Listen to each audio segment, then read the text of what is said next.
আওয়ামী লীগের একজন তৃণমূল কর্মীকে অ্যারেস্ট করা হয়, তাকে পুলিশের গাড়ির ভিতরে রাখা হয়। কিন্তু জামাত শিবিরপন্থী রাজাকাররা স্ক্রিনে অলরেডি আপনারা সেই ভিডিও দেখতে আছেন, পুলিশের গাড়ি কিভাবে ভাঙচুর করছে। আওয়ামী লীগের নেতা কর্মীকে অ্যারেস্ট করছে ভালো কথা, সেখানে গাড়ির ভিতরে আছে। পুলিশের গাড়ি অপরাধ কোথায়? কেন পুলিশের গাড়িতে বাড়ি দেওয়া হইলো? আপনারা নিজের বিবেককে একবার প্রশ্ন করবেন।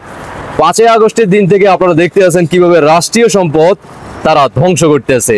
তাদের মূল লক্ষ্য উদ্দেশ্য হচ্ছে বাংলাদেশে যতগুলো রাষ্ট্রীয় সম্পদ আছে তারা একের পর এক এভাবে কিন্তু ভাঙচুর করতেছে।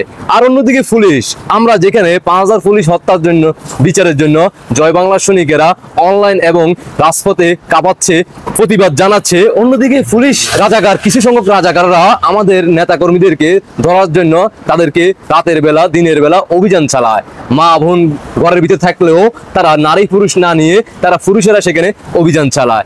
বাংলার পুলিশ এখনো সময় আছে, প্রতিবাদে গর্জে ওঠো, তাদের থেকে দূরে সরে আসো।